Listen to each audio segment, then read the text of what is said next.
Hey everyone, this is PrinceWatercress, and welcome back to Let's Play Flight of the Amazon Queen.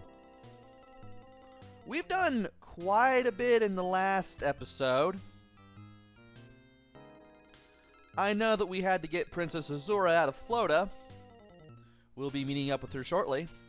But we still have a few loose ends that we have to take care of while we are down here. I actually learned about a couple things that I can do since the last episode. For instance, I forgot you need to talk to this guy. I forgot you need to talk to Clunk after you give him the dog food. How you feeling, Clunk? I'm feeling a little giddy. You only have one dialogue option, so you might as well use it. You really think you're a tough guy, don't you? I know I'm a tough guy. I've had Doc Einstein's super soldier treatment, and I'm as tough as they come. And from here, you want to tell Clunk that he is a Major League weenie. I really think that you are a major league weenie. You know what? You're beginning to get on my nerves. What are you gonna do about it? I'm gonna settle this once and for all. I'm going to give you one last chance to try and punch me out. Then, I'm gonna kick your butt. Go easy on me.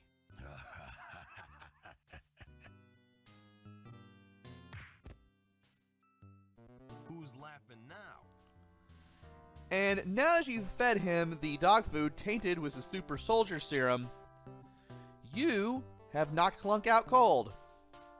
And from here, you can finally open this door. About time. Let's go in, shall we? And there are a couple of things that we can look at here. We can look at the map of Brazil. This map shows Flota's current position in the Amazon jungle. And we can look at the big painting of Dr. Ironstein. I think this guy's got a big ego problem. And from here, we can look at the desk. It's a mahogany desk. These guys must be loaded. There are some things that we can look at. Can we open the desk? Doesn't seem to open. Okay, so we can open the drawers. Let's see what else we can look at. Well, there's a writing pad. There seems to be an indentation on the pad. Can we pick up the pad? I better not. Someone might realize that it's missing. Well, it looks like we'll have to do this another way then. Thankfully, we have the pencil from the secretary's desk in the main office of Flota Inc. And we can use this pencil on the writing pad. It looks like the combination to a safe. I don't think anyone would mind if I tore this page out. And from here, we can leave, because there's nothing else that we can do here. That's not the only thing we have to do in the underground chambers, however. Believe it or not, there is something about this room that I did not notice originally. Well, two things. One, you can look at these notes repeatedly and get 4 different things.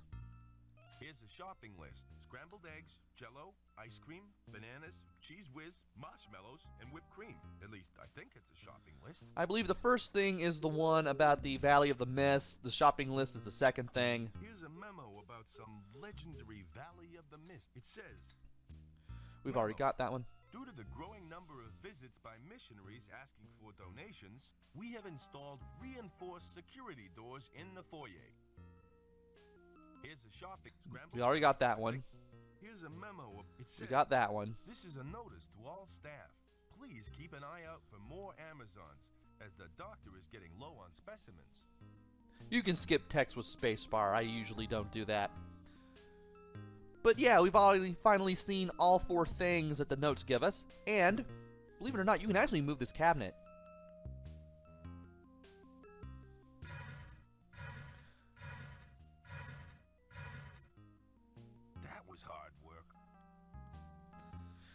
And from here, we have a safe. It's closed.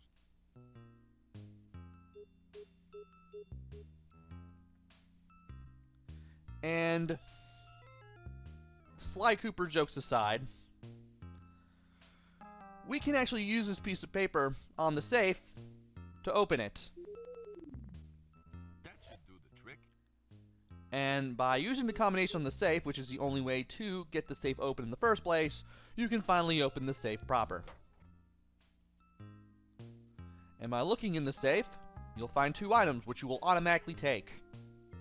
I just found a padlock key and plans to some sort of gadget. These may come in handy.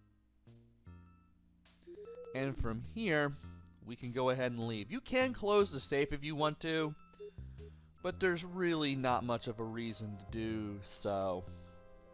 So, we got 2 more items that we can look at. There is the rocket plan, The silverfish have had a feast. Most of it's unreadable. which are pretty much Something about storing the pack off-site because it's extremely volatile. nigh unusable, or near unusable, because they've been eaten up. However, the location of the pack is on the notes, and that's some sort of clue. So I'm guessing, more than likely, there's a place we haven't been to yet, and it's pretty obvious what it is. There's also a padlock key here, too. I found this with the rocket plans.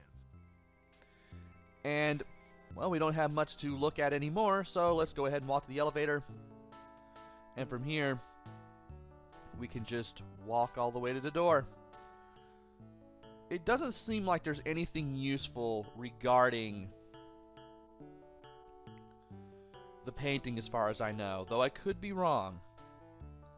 We'll find out in a future video if I'm right when I look stuff up between videos and try to figure things out. Now, we still have this dog that we have to get past if we want to enter this little storage shed that is here. Thankfully, we have the squeaky toy, and we can use it on the guard dog. Hello, boy. I've got you a present. Here you go. And from here, we've placated the guard dog. He looks happy. And we can open the door here.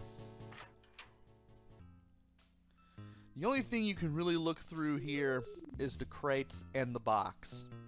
Might as well go ahead and right click on the crates so that way I can walk all the way downstairs and look at them and stop right in front of that box. These crates are made out of rainforest timber. Once again, Joe King is always the environmentalist. And we have a box too. It's closed.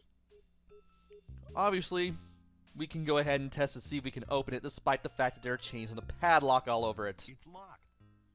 Of course. But we do have the key. We can use this padlock key on the padlock. It fits. And now we know that the box is telling us not to open what is inside. Not to open the box. We're going to open it anyway. And we're going to look inside. There's something inside. It looks like a rocket pack. Let's go ahead and look at the rocket pack, shall we? It's some sort of experimental rocket pack, but it's out of gas. And we've done all that we can do here. So we have a rocket pack that we can't use yet. And we have everything that we can do in Flow to Ink done. So with that, we can go back to the pinnacle for the first time in like 3 or 4 videos. And from here, we can walk to the Amazon Fortress. Now that we have rescued Princess Azura, we might as well go ahead and go back to the throne room because, well, obviously Princess Azura is going to be waiting for us there. So, let's go to the throne room.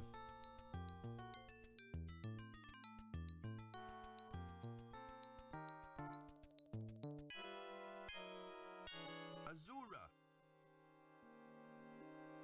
You're safe. All thanks to you, Joe. And to show you how grateful I am, I have a reward for you. Thanks, but what is it? It's a Tyrannohorn. It's been handed down from generation to generation. Is it worth anything? It's priceless. Doesn't look like it's worth very much. When blown, it makes the sound of an angry Tyrannosaurus Rex. It is a symbol of my people's strength, and now it is yours. Well, it's been fun, but I got other things to take care of, like getting my plane out of the river. Hold it right there, King. You know my name? I know all about you. Who are you? That's the evil Dr. Ironstein! He's the man who kidnapped me. I followed you here after you escaped from my secret camp. I had this place surrounded by armed guards.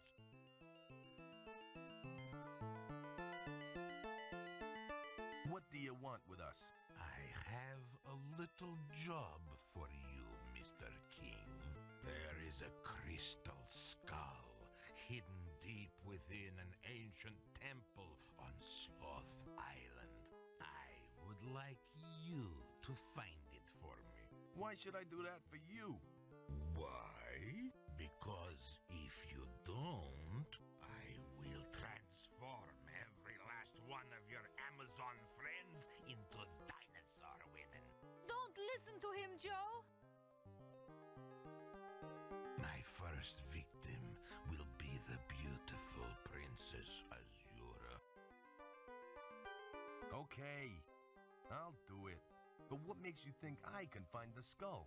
You got past my security and rescued Azura. That was quite a feat. If anyone can find the skull, you can. Do I have your word that you will release the Amazons? Of course you do. I am a man of honor. Well, I guess I got a skull to find. I'll be back. Good luck, Joe. Things are really hotting up now. Well, as soon as we return to Princess Azura, Dr. Ironstein suddenly shows up after having secretly followed us, and now we have to do his bidding in order to ensure the safety of the Amazon village. So our adventure isn't quite over just yet.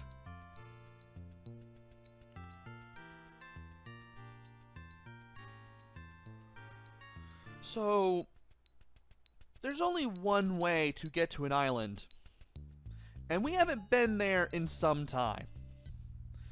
That is the jetty, and we will have to go to the jetty if we want any way of getting to the island that we need to go to. Also, I am taking the long path because you can't take the shortcut back to the pinnacle. The little shortcut straight to the Amazon village is one way, as far as I know. And it's a good thing that I'm taking the long path to the jetty, because there is something that I did not know you could do last time I was here. Turns out the net that we got, it actually has a purpose after all, and you use it right here. Use the net on the beetle.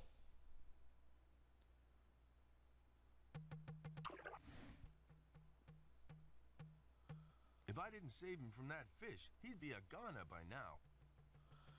And it's a good thing he stays on that screen all this time, because I did not know you could get the beetle with the net. Never dawned on me to do it, actually. But now that we have some things that we can look at, that reminds me, I need to look at the Tyrannohorn. This is supposed to make the sound of an angry Tyrannosaurus Rex.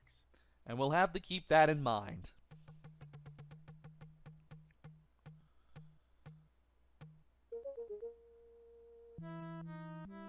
All right. I thought the sloth was something else right there. That's why I just stopped talking mid-sentence. Mid-interjection, rather. And, well, there's not much we can do now. So, we might as well walk to the jetty. And we now have a boat. And we now have a ferryman who is wearing a black cloak. Let's go ahead and look at stuff. Day trips to Sloth Island, Sea Ferryman. Whoa, now that's what I call ugly. That's not a flag. It's a tea towel from the pirate ride at Disneyland. Can we look at the boat now that we've looked at everything else? It looks about as seaworthy as my plane. Was that before or after the crash, though? Well, we might as well go ahead and talk to the ferryman. If I can get... I have to click right there, that's weird. What do you want, mortal? Well, this doesn't sound foreboding or anything. Let's ask him his name. Hey, Mac, what's your name? My name is Charon. Surprise, surprise. Well, this isn't the first time we've seen Charon on this channel. I believe he's been on Super Ninja Boy and Johnny Bazooka Tone and probably a few other games that I forgot he was in that I played. But those two really seem to come to mind almost immediately. We might as well go ahead and joke around with them. Sharon? That's a girl's name.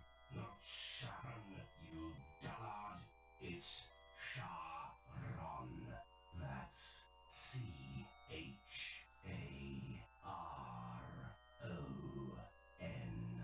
Charon. Now you say it.